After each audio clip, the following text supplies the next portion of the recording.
share, and subscribe, and ring that little bell. Ring the little bell so you're notified when new videos drop. And it is a pre-recorded one, I'm afraid. I'm terribly sorry. I try to stream live daily. I can't stream live on Fridays because it's Sabbath.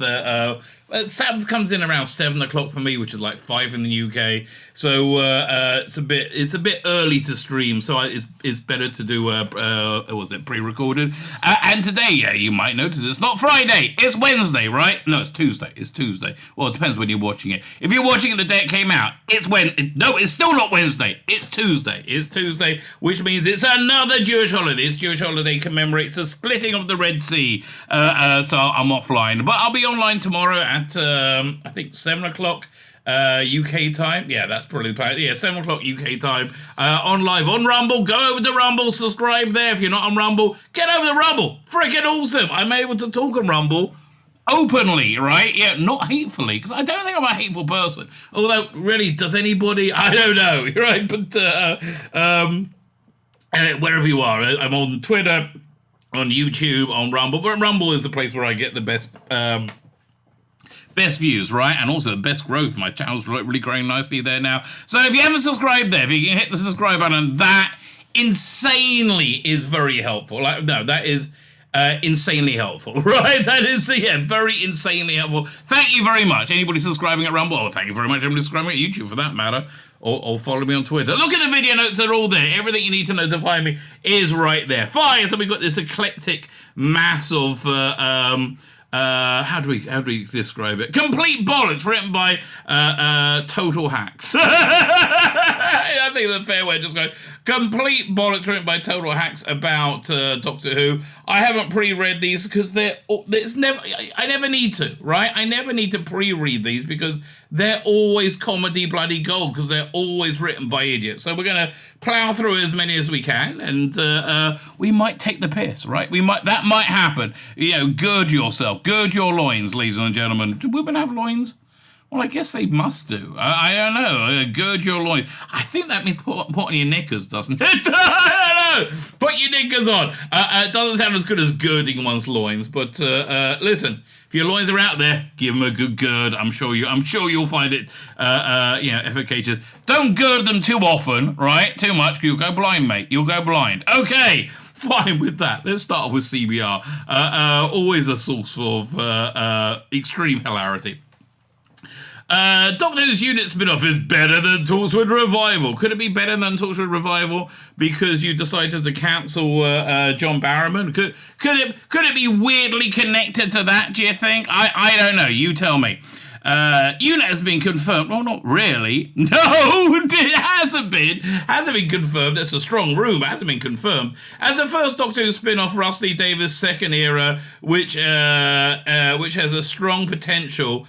Which has a strong story potential, which has a stronger story potential than a Torchwood spin-off. But what it doesn't have, right? It doesn't have a leading, like a leading president. I'm going to say leading man, right? I'm going to say a leading man. You know why? I've seen lots and lots and lots of female-led science fiction over the last 5 years. Almost all of it is nonsense. All it is just low-quality garbage. So I'm just not really up for female-led sci-fi. It's not like I dislike female-led sci-fi. If you go to Big Finish, they got a range called Bernie Summerfield, which is the range they started with. Generally speaking, excellent, and it's feminine, and it's science fiction, and it's cerebral. It's very, very good, right? It's actually, genuinely speaking, very, very, very good. But what can I tell you? Kate Lethbridge-Stewart. What's her name? I can't remember the name of the actor. I'm sure they'll say her name here.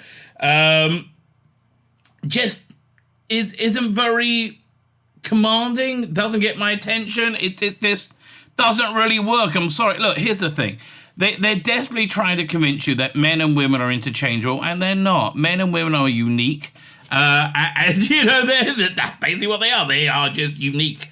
And they're not interchangeable. I mean, it's not to say that men can't do things that women normally excel at, and women can't do things that men normally excel at. Of course they can, right? Absolutely, of course they can. But being feminine is a thing, being masculine is a thing, and they have different energies. And look, we just see it in the audience response. Quite frankly, here, let's look at how Jodie Whittaker went down. One of the great examples of female casting, and it was a disaster, right? Complete disaster. Don't tell me, oh no, Netflix. No, it wasn't Netflix. It was just the same garbage tier woke sci-fi by woke. Woke have two active definitions. Firstly, it is a mindless adherence to the morality of social media, right? Whatever social media algorithms have decided is moral that day, you mindlessly adhere to it. Like here in Israel, a lot of people are putting Israeli flags in their Facebook bios because there was a terrorist attack where these two daughters and the mother pastor as well were gunned down. It's just horrible. It really is just absolutely horrible. And the daughters were died instantly, and the mother passed away, I think, yesterday morning or yesterday afternoon. It's just absolutely horrible. So people are putting Israeli flags in their Facebook bios. And look, I want to be supportive. I do, but I don't like doing stuff like that because there's so much crap that we're all herded in to do to making ourselves feel virtuous. So that's the first definition of woke. The second definition of woke is the uncomfortable, which I'm using again because somebody in the comments said, I really prefer this. It's the uncomfortable platforming of ideology in a franchise with an existent strong fan base, right? That's when they know they can reach a lot of people, and they go, oh, we better put a message in here. Sadly, it's more they better put Doctor Who in the message, right? And not even much at that, right? Which is why it generally speaking fails. Right, so Kate Lithbridge, I know I'm not really psyched for it at all. Again, if you can get me a good female central character presence, great. I have no problem with that. Right, I have no problem with that. But like, just the stuff I've seen has been garbage, and everybody we're seeing on screen right now, other than Louis C.K., I just don't think has leading quality in them. Right. Leading whatever quality in them, right? Jodie Whittaker's song, The Power of the Daleks, one of her most appreciated stories, but because she wasn't in it much. Featuring former Doctor Who companions Ace and Tegan, one of the best bits of it, right? I mean, Tegan I could live without. Well, it's nice seeing Ace again. Recruited as freelancers by unit to help out on a mission involving the Master. Well, it's not like, it's out-the-box storytelling, isn't it? I mean, like, really? Come on. This is like garbage tier fan fiction, which I'm happy they did, but it's still like garbage tier fan fiction. The unit to help out the mission involving the Master. During the episode's epilogue, a support group of former Doctor Who commanders featuring Kate Stewart commenting how she may wish to recruit them for future missions. At the time of the episode's airing, it seems to be setting up a unit spin-off. Are you out your fucking mind? Right? What? No, that's not what's happening. They're showing pictures of X-Men. So I was listening to your boy Zach yesterday, and he was saying, go back and watch old superhero movies from before 2016, even bad ones. X-Men 3, which I really got to test this out. And you'll be amazed how good they are, right? You'll be amazed, because, like, I can't watch current day superhero movies. They're just... Doctor Strange, I tried over and over again. I couldn't get through it. I'm about 40 minutes into Avatar, The Way of Water. God, it's... bloody hell. Like, what an incredible waste of human resources that movie is, right? So, I really want to go back and see how, because he said, I sat through X-Men 3, which was the weakest one, in one sitting. And I just generally can't speak and get through these things in one sitting because my brain just starts to melt. Anyway, during the episode, you might want to, so they wasn't setting up a spin-off then. No, listen. Rusty Davis came in to fix Doctor Who, right? I know people say, oh, but what about all the drag and trans characters? Well, that might be how he was thinking about fixing Doctor Who. But yeah, Doctor Who was on its ass, right? And I think everything about the Chibnall era is going to go, right? I genuinely think it's all going to go. So they weren't setting up a unit spin-off, you nig-dingaling, well, absolute idiot. But much like Martha Jones, much like how Martha Jones appeared in Torchwood. Oh, no, not really. Since the start of 2023, several sources have reported Doctor Who is expanding its universe. Since 2022, especially. I mean, essentially. Series focus on the Unified Intelligence Task Force, which is the United Nations Intelligence Task Force, is confirmed. No, it's not!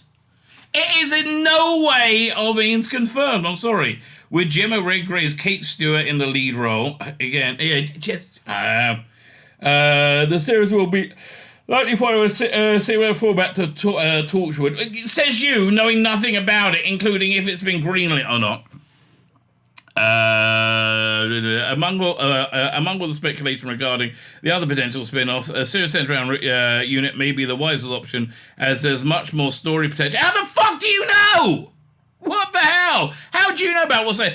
Everything I believe is going to come out of the November and the Christmas specials, right? So much so, the Big Finish 60th anniversary thing has going to be a 6 or 7 episode release, and where they get another one because they want to. I think they're going to tie it into something that we're going to find out, right? Some kind of spoiler, which is why I think we don't know that much about the spin-offs yet, right? Because I think they want to keep the spoilers, non-spoiled, quite frankly, while at the same time teasing anticipation. Oh, tease me, baby, tease me. But better than Torchwood Revival. Why a Torchwood Revival wouldn't work on screen?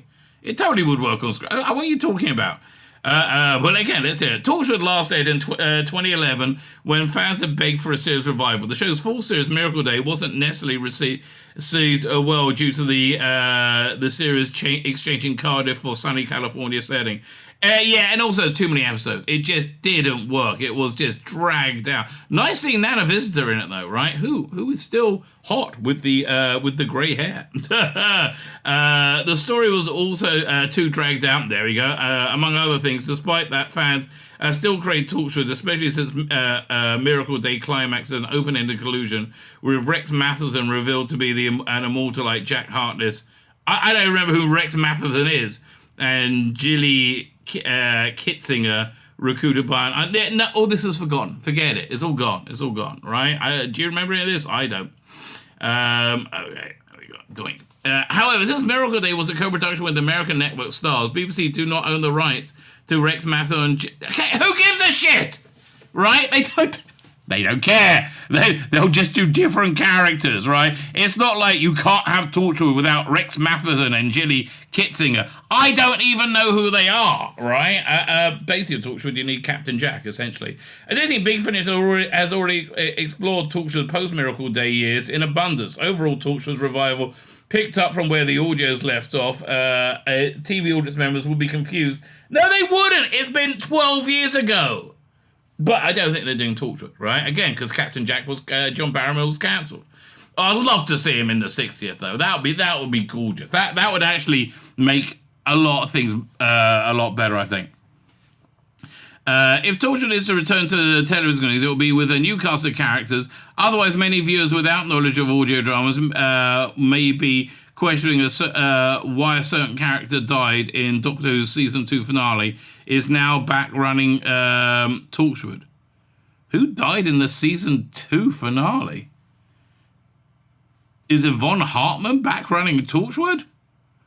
Okay, fine. Moreover, most of Torchwood's recognizable faces are unfortunately deceased in the present timeline. There's also controversy surrounding Torchwood lead John Barrowman to further require a whole new cast for a revival series. Again, only if you subscribe to the absolute nonsense of toxic fandom, right? If you subscribe to that, but 100%, we're gonna need to fix that. By contrast, Unit has a large backlog of characters who have mountains of opportunity to explore, while Torchwood has been around since the 1800s in the Doctor Who universe. It was only on screen since 2006. However, first appeared in 1968 would have been... Unit, however, first appeared in 1968, has been prominent since. This means there's a lot... Oh, God, this is so dumb! No, they'll just make new characters, right? I don't know what to tell you. Unit has more Doctor Who history to capitalize on. If you write it that way, yes, that's true. From classic Doctor Who, there are, just the intense lack of knowledge or understanding of this. It's mind-blowing. Again, CBR never disappoints, baby. Never disappoints. From classic Doctor Who, there are unit soldiers that spent time with the Doctor, like Mike Yates and John Bentham. From modern Doctor Who, there's a scientific advisor, Malcolm Taylor, that was played by, what's his name? Lee Evans, not getting him back. As well as unit officer Reza Magambo, both of whom have not been seen since season 4. God, you just like them because you like her because she's black, and that's it, because you're a racist, I think. Considering how well received they were by fans, despite very few appearances, they weren't that well received. I mean, like, nobody hated them, but nobody gave a shit, right? Their long overdue comeback. 2013's 50th anniversary special, The Day of the Doctor, introduced another scientific advisor, Petronella Osgood, who always got under my bloody skin. Like I thought, okay, yeah, that's the thing. Kate Lethbridge-Stewart is bland as hell, and Osgood is just irritating, right? Like, she seems like more of a piss take on fandom than WizKid in Greatest Show in the Galaxy. Don't know what I'm talking about? Go watch Greatest Show in the Galaxy. Very clearly, John Nathan Turner taking piss out of fandom, who absolutely did not like him, shall we say, at that time. Which is a shame, really, because the best stuff was the last couple of years. Anyway, I don't know. I like the Sylvester McCoy years, but a lot of people prefer the Peter Davison. Some people like the Colin Baker. It's also common knowledge that Martha Jones joined unit herself. It's not common knowledge! What? Do you know what these words actually mean? No, it's not common knowledge. Like, you don't ask somebody to say, hey, do you know Martha Jones joined unit? They go, who's Martha Jones and what's unit? Right? None of this is common knowledge, right? Which allowed the crossover with Torchwood in the first place. Nobody gave a shit. Surprisingly, Torchwood isn't the only Doctor Who spin-off that ended abruptly. Back in 2016, Class was cancelled after one season, despite having the Doctor Who's most memorable cliffhangers today. Yeah, nobody. Okay. Why did you do a show set in a school where all the characters were in their 30s, right? All the school kids look like they're in their 30s, right? You know, the if you ever seen the Please Sir movie, you'll see they're all like creakingly old, all the school kids at that point, and they look at the kids from class going, oh, they're a bit old. Also, I don't know, I watched the first one with Capaldi, and I just didn't really care. But bottom line, right? Didn't connect to me at all. Similarly, yeah, who cared about the good cliffhangers? Did it have viewers? Obviously not. Did Torchwood? Obviously it did. Similarly, due to the unfortunate passing of Elizabeth Sladen in 2011, the final season of Sarah Jane Evans was cut short, unable to finish its original storyline. Since Unit would not be restricted to a specific setting or storyline, well, again, what in your diseased little imagination and head, yeah. It could finished storylines could continue. That isn't a revival series. Then it's going to be a unit spin-off. Additionally, if other Doctor Who spin-offs are planned and a crossover is in the card, Unit's role on Earth allows for this easy integration. Oh God, it's still going. Really? Ultimately, if Torchwood ever gets a revival, it's not. Oh, look, that's quite a good picture of the Brigadier about to shoot the, what was it? What was the name of that demon? Bringer of Dark, the big blue guy from Battlefield? Whatever his name is. Nothing ventured, nothing gained! They shot like 3 different endings, right? Where he, I think 2 or 3 different endings. One where the Brig dies, one where one was Zora, and I can't remember what the other one was. Ultimately, if Torchwood ever sees a revival and the series isn't based in Cardiff, there would be an uproar, especially because of the backlash regarding Miracle Day. However, there wasn't. Okay, the backlash was for the lack of quality, mate. Okay. However, this limits the story as it can tell. Most of the Torchwood branches are destroyed or shut down. Well, again, why are you lost in the world building from 12 years ago? They can basically do anything. Honestly. John Barrowman with essentially anyone will do the same thing, right? Overall, it can include characters from across the universe, which Tyson Doctor as opposed to Carter's didn't. Wait, where are we at? I missed something. Unit can take adventures from the concrete ground to the literal jungle. Okay, fine, they can film it anywhere. Overall, Unit series seems more allows for more exploration than Torture Revival. Again, in your idiot small little mind, yes, but that's why writers are writers. They're able to write something that works. That makes all this work. Again, writing's bit of a lost art. Basically, he's saying, "Oh no, John Barrowman's cancelled. We want black women." Honestly, I just boiled down that argument, that whole article, to one sentence. Right? That really is all it is. Right? Okay. So let's move on to the Screen Rant. Now, Screen Rant. This might be a readable article, right? This article might actually not be bad. It's by Mark Donaldson, who is right a lot of the time, in my opinion, right? He wrote quite a good article on something about Alan Moore inventing the Time War before we saw it on screen. And I enjoyed that article, right? That was on my live stream last night. That was on my live stream last night, and I'm going to clip that out and make a video of it because it's interesting, right? Well written. So let's see what he's got to say. Doctor Who's Time War secretly began with the Seventh Doctor story. I kind of think it began with Genesis of the Daleks, quite frankly. But okay, although he didn't give the command, the Seventh Doctor is responsible for the last great Time Wars, Time War between the Time Lords and the Daleks. What are you saying with Remembrance of the Daleks, right? Where he blows up Skaro. Well, again, I think they'd already started at that point. Okay, so Time War's a big part of Rusty Davies' 2005 revival of Doctor Who, but its origins lie in a classic era, the Seventh Doctor, Sylvester McCoy. Again, I think it's much more Genesis of the Daleks, right? The last great Time War was fought between the Time Lords of Gallifrey and the Daleks of Skaro, and why it was observed by lesser species, the consequences were widely felt. In the day of the Doctor, it was revealed that a Zygon homeworld was destroyed in the early days of the Time War, while the Gelth played on survivor's guilt for the Ninth Doctor to manipulate him into going along with their scheme to take Earth by force. No, that's what he stopped them. Right, he wanted to let them take the bodies of the dead, which probably not the best of plans, right? Comic writer Alan Moore. This is exactly the article that he wrote the other day. Comic writer Alan Moore originated Doctor Who's Time War in Doctor Who magazine in the 1980s. But Rusty Davies' Time War brilliantly incorporated the classic era of the TV show.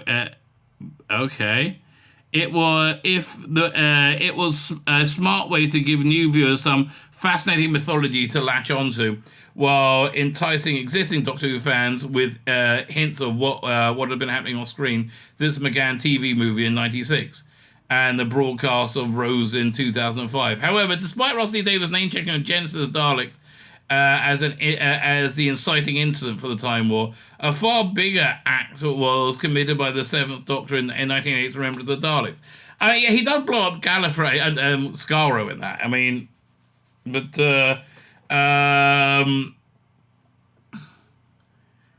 yeah, the vibe I got is the Time War had really it was a cold Time War at that point, right?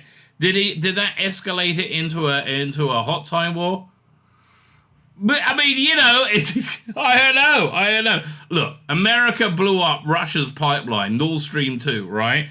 And I expected that to cause war, right? Did it about 6 months ago? It didn't, right? Maybe it's just taking time to do that, right? Maybe it takes time to get lined up.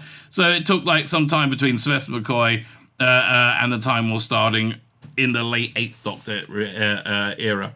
So anyway, remember the Daleks of the 7th Doctor returned to Earth to retrieve the ancient Gallifreyan weapon whoever left behind the Hand of Omega. Didn't strike me it was actually a weapon, or it could be perverted into a weapon, as it can turn a sun nova to make it into an Eye of Harmony to power their time ships, right? The weapon had become much sought after artifact by both sides in the Dalek Civil War. Introducing himself as the president-elect of the Time Lords of Gallifrey. I think that was kind of just like bigging himself up. It wasn't real, right? The Doctor confronted the Dalek Emperor, revealed to be Davros. I tell you, I'm still mad about this, right? I was at 88, right? I was at a Panopticon. It was in London. Where was it? College of Science or something? I can't remember. I was in London. Nice sunny day. I was waiting in line to go on, and somebody said, "Oh, I got the script for Remembrance of the Daleks. Do you want to hear some spoilers?" I'm like, "No! No, I don't!" Right? No, I don't. And then he told me, the Emperor Dalek's in it, and he's Davros. I'm like, cocksucker, really? I think we were like an episode or two in, right? When was that? I don't know. But, I wonder if I look it up. Panopticon 1988. Hang on. Panopticon 1988. Do they have the dates of it? I like Brighton. It was a little thing. No, this is Doctor Who Convention Panopticon 1988.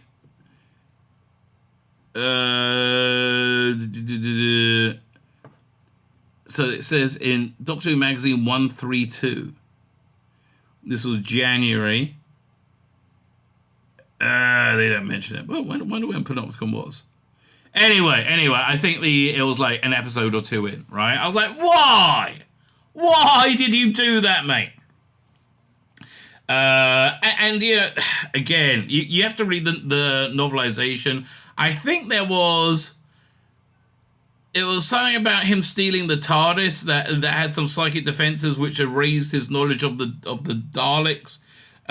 So he didn't recognize them in the Daleks, right? But his plan was to take the Hand of Omega and hide it somewhere. I think that was in the New Adventure Lung Barrow. They dealt with that. I think that happened, right? President-elect. No, he wasn't.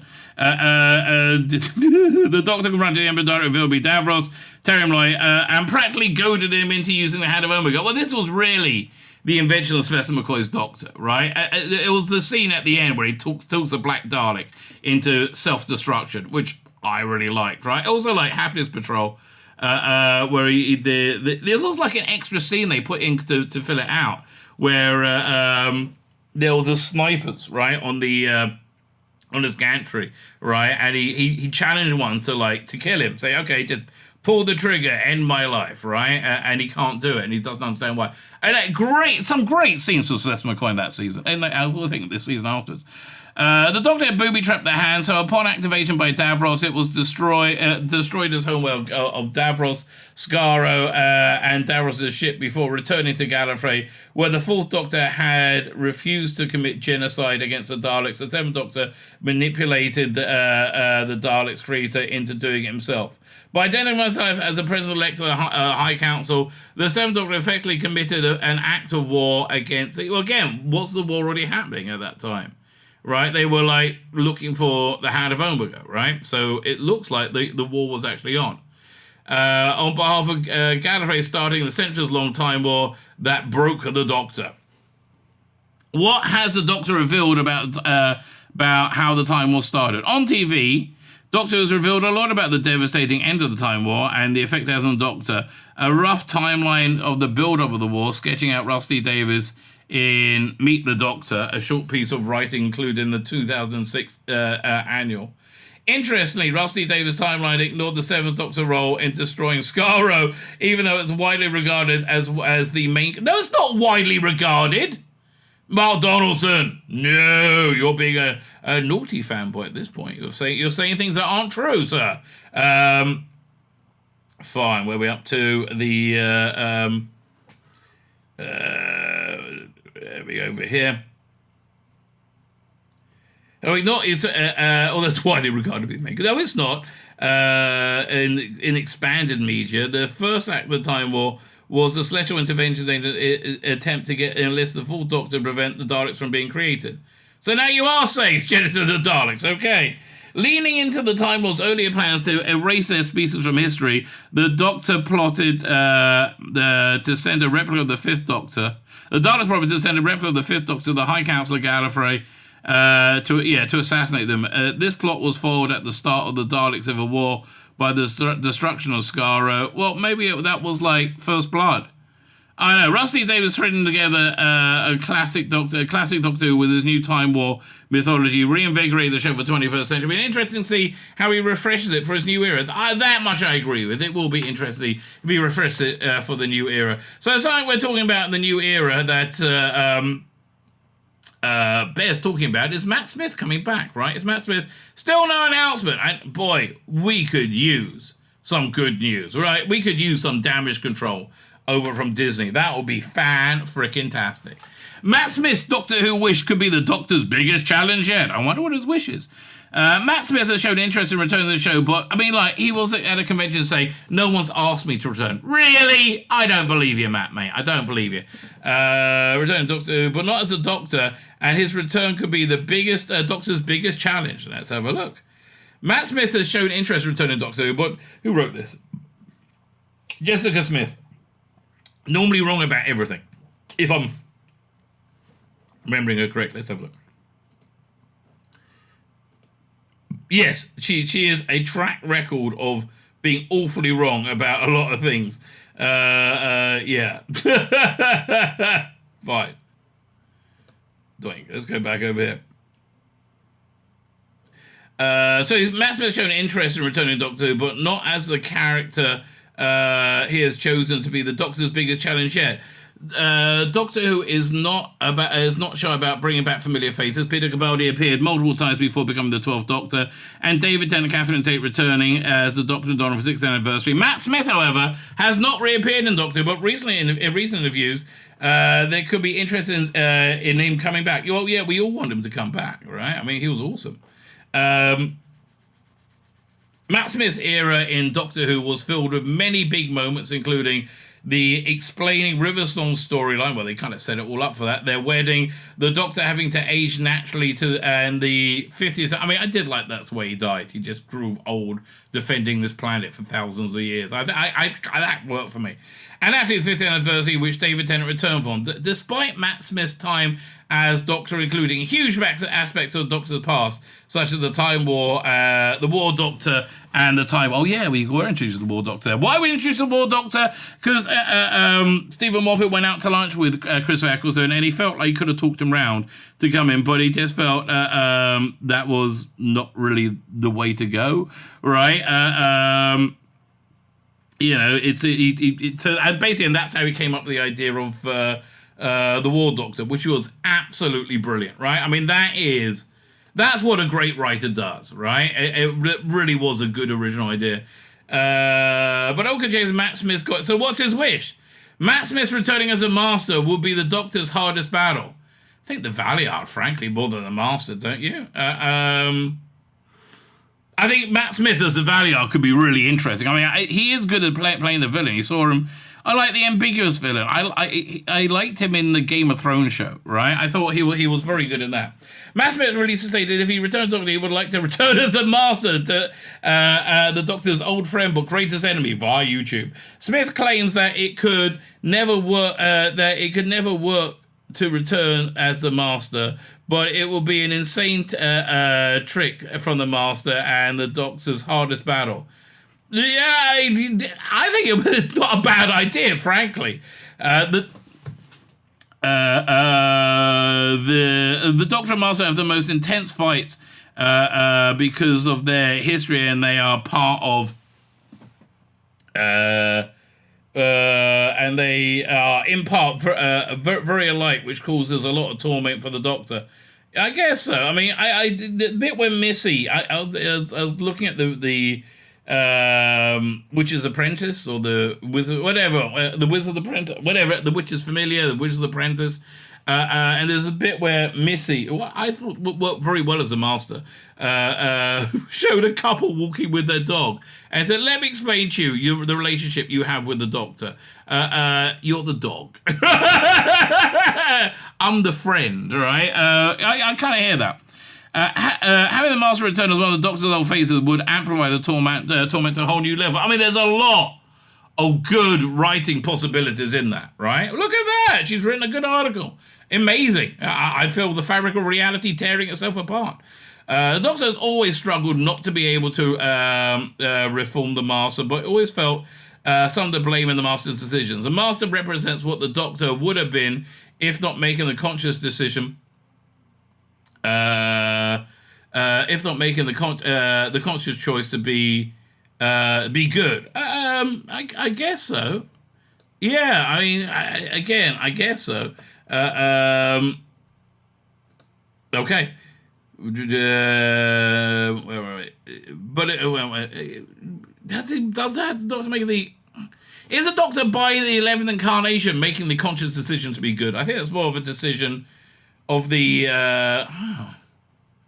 I think it's more the first and second Doctor. Round there, right? I mean, the first Doctor, he was somewhat ambiguous at first. It would be the hardest battle and will make the Doctor face his own flaws, which he's never keen to. This will work much better as a Valiard. I mean, really, genuinely, Matt Smith as a Valiard, I think, will be really, really good. Matt Smith's returning as Master in Doctor Who is possible. Well, anything's possible, mate. Despite Matt Smith claims that returning as the Master is not possible, it could actually work very well. I agree with you. Matt Smith thinks he looks too old to be the Doctor specifically. No, you're fine, mate. Look, they worked out a way for Peter Davison. They'll fight.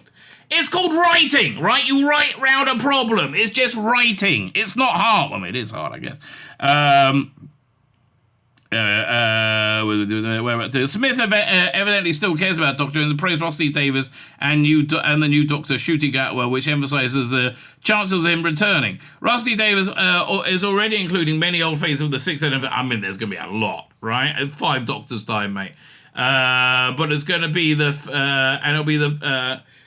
and going back to the first season of Doctor Who for plenty of references, including old enemies. Well, again, I mean, like, Meet the Beep isn't really an old enemy, right? Kind of a new enemy. It is not unlikely that Rusty Davies would want to experiment with the infamous Master and create the Doctor's hardest challenge yet. Plus, the 12th Doctor... I mean, basically it depends how Shooty Gatwa bounces off Matt Smith. I mean, really, that's really the bottom line. I think the Master always works as it's as a dark reflection of the Doctor.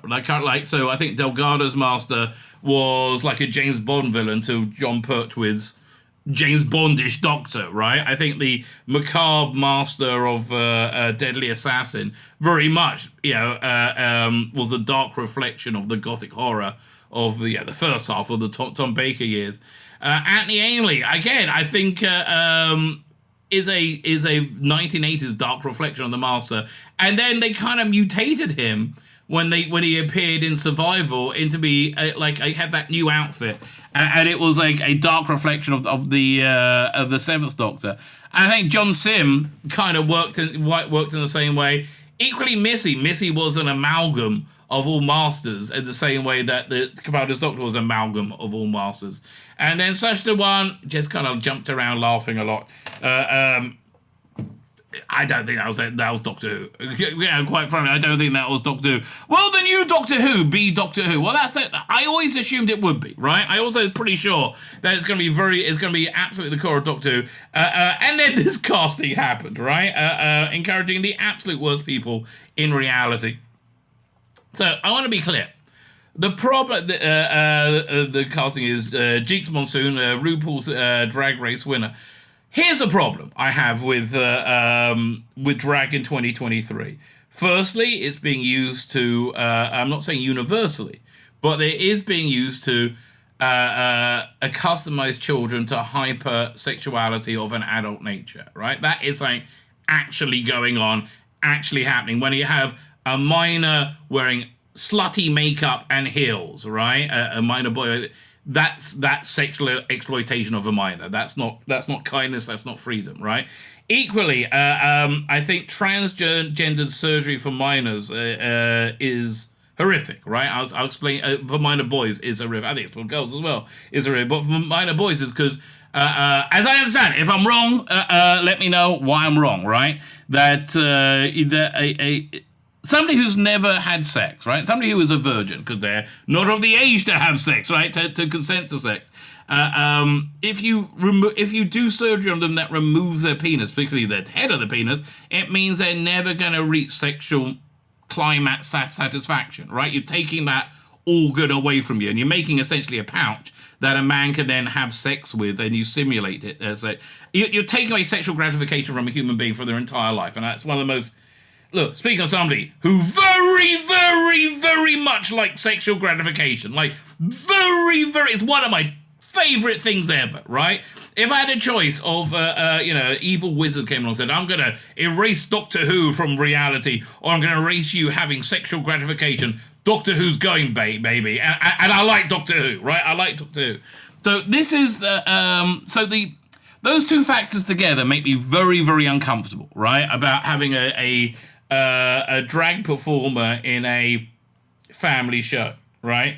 I hate that I'm taking this prudish attitude, but like it's not me that changed everything, right? People were fine with drag queens up until they're cutting little boys' dicks off and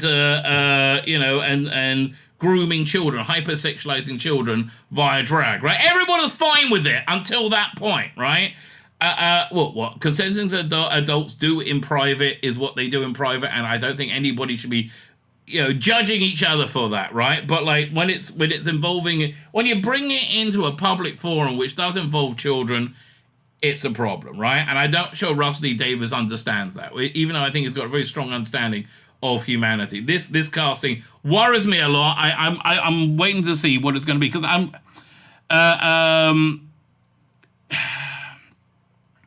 I mean, honestly, like the normalization of trans as well, which has already been done, right? But I just feel, there's a lot of questions to ask. Again, we're talking about minors. I don't think it's possible to give informed consent to have your dick cut off when you're 12. Okay, I don't think that's possible.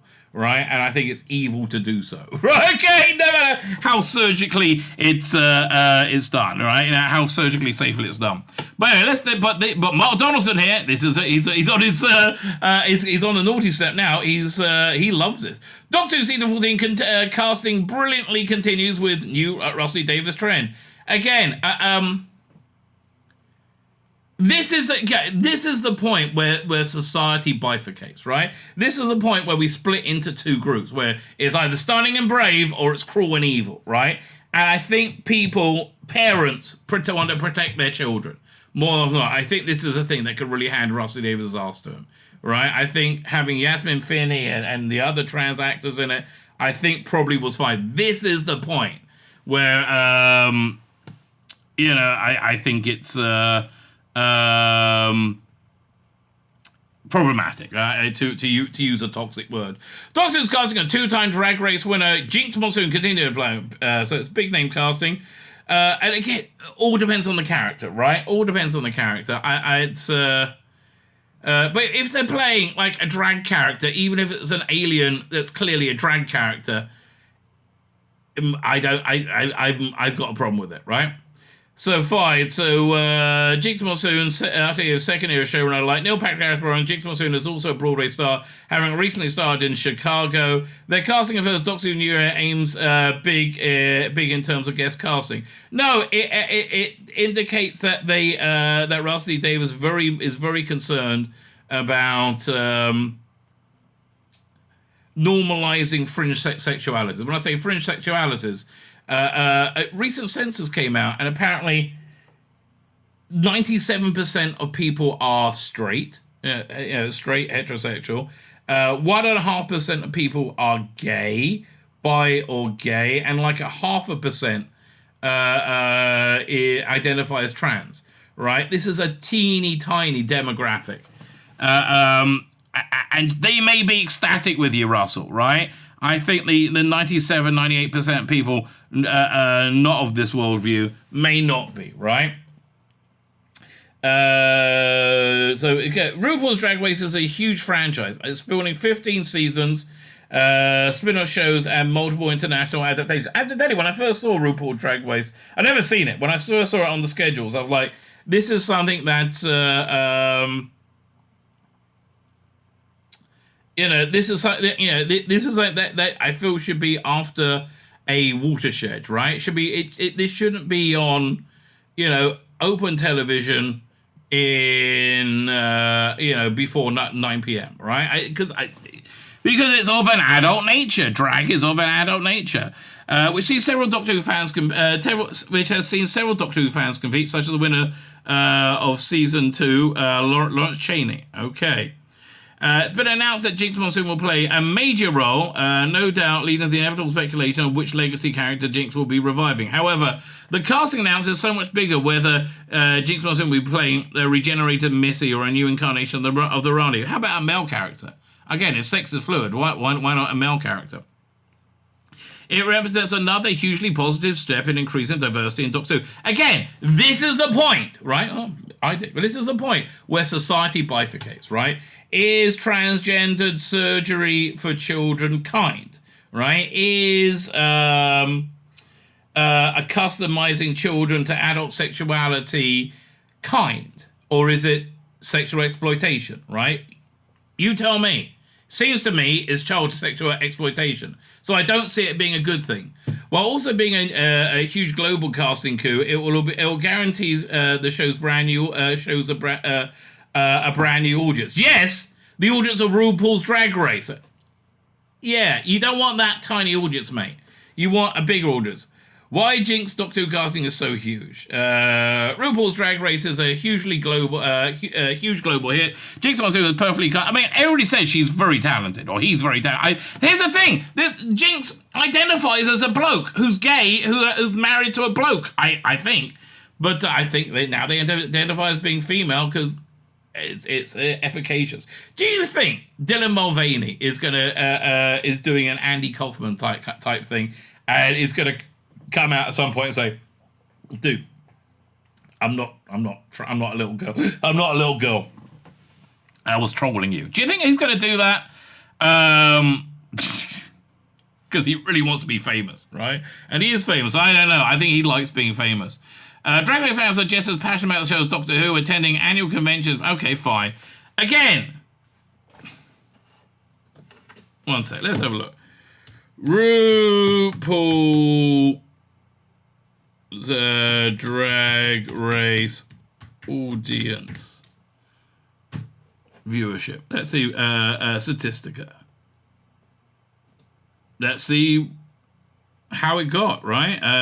What the audience figures were. Okay, we allow all this stuff. Let's see. Numbers of... yeah, okay, dude. For God's sake. It got 987,000. Yeah, that's the audience you're going for, is it? Right? Instead of the 10 million, you're going for the 1 million. Yeah, look, dude, I don't know what to tell you. This is not going to work out well for you, right? And it's going down. Jesus. Like, 2019 one got 700,000. Jesus. Like, this is not a huge demographic. Season 15 set record. So what did it get? Season 15, 0.42. Fuck me. Are they lost their minds? So it's 1.3 interactions. 1.3. Yeah, look, dude. Look, I hate to tell you. Like, do you think this is going to work out? Well, I think this is actually the thing that could sink the new era of Doctor Who. I really do. Hopefully Russell's smelling the coffee, right? You know, is working it out now. I really hope he is, right? I really hope our worst fears aren't going to be realised, right? So fine. So yeah, so you get them in. That's fine. There's an element of Jinx Monsoon casting that goes beyond the bigger viewing figure. We mean that tiny viewing figure, you blithering moron. At the time when right-wing politicians on both sides of the Atlantic are stoking moral panic about drag queens reading fairy tales to children. Again, Mark Donaldson, do you have any bloody children? Do you have any children?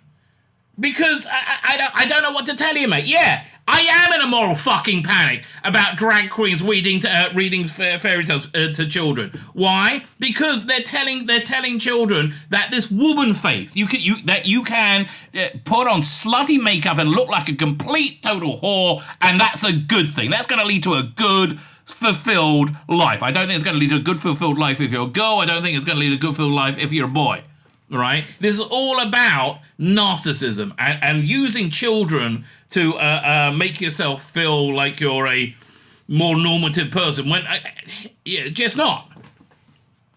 So yeah, I mean, like, they're stoking moral panic because fucking drag queens are fucking grooming fucking children. Fucking moron. Oh, why are you worrying about grooming children? Oh, what a moral panic. Yes, I am in a moral fucking panic about that. You paedophile cunts. Yes, I actually am.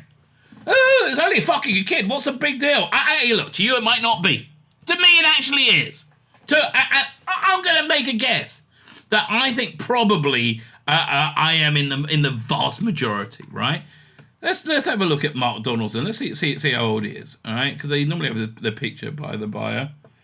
Yeah, look at him. You don't have any kids, mate, right? You do not have any kids. I'd love him to come on my channel and try and like rationalize this pedophilic bullshit. Where we at? There's no greater show of allyship in the mainstream family show like Doctor Who putting a non-binary drag performer in a major role. Yes, cunt, that's what's going to cause it a problem, right? It's further evidence that the huge strides Doctor Who continues to make in improving diversity across all aspects of the show.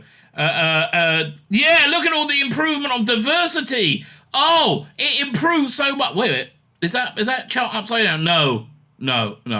Again, I understand this is their religion, that they think everybody's going to like it better. Oh yeah, but no, complete bollocks, mate. It's most like Jinks Monsoon's original character, created by Rusty Davis. However, other politicians could be in season 14. Yeah, I know. Blah blah blah. Not really. It all depends on the character, right? All depends on the character, but you can't escape the world that we live in, right? We can't escape that children are being sexualized with drag. I mean, that's happening. There's a few things I think I can show on YouTube, all right? Let me see if I can find them. Where are the pictures? Yeah, this is from a family-friendly drag show, right? Yeah, look, mate, that's not family-friendly, right? That's from a family-friendly Christmas drag show. That is not family-friendly. I'm sorry that you like it. I'm sorry that it validates you, right? It's not family-friendly, right? Here we go, another one. Oh, what a moral panic, right? Yeah, Miss Drew and the crew, all ages drag. There's no such thing as a family-friendly drag show, right? Yeah, look, that is not family-friendly. I don't know what to tell you. Look at that. Tell me how this is family friendly. Tell me how this is an empty moral panic. Like, explain it to me. I think it's a reasonable question. I think the reason you don't want to answer these reasonable bloody questions is because you got no bloody answer for them, right? That's exactly what I think the problem is. So look, this is a thing. This is where society splits. This is the thing that will sink Doctor Who. I hope it's not the case, right? I hope it's not the case. I hope they're able to reconfigure, shall we say, right? Like just like they did with the Teletubby Daleks and just forget about it, move on. Doctor Who's good at forgetting about things and moving on. They forgot about Half Human on the mother side. I think they're forgetting about the Timeless Child. I think one of the things he wants to do is try and do the diversity that Christian will completely fail to do, right? But, mate, you need some normal friends, right? You need some friends outside of, your bubble, right? Because this is, like what I just showed you, under no stretch of the imagination is family friendly. And I'm sorry, right? No, I'm not the one who made things this way, right? I am not the one that made things this way. Anyway, so there you go. That's a little bit of stuff going down. The incredibly stupid view of reality from bonkers people being bonkers, generally speaking, in the most bonkers way humanly possible. I am back tomorrow night at 7 o'clock UK time. Join me, live show. We will take the piss. We will look and see what's going on in the world. We will have a laugh or two. One would like to hope. All those things that happen. Like, share, subscribe, comment. Have yourselves a freaking awesome day.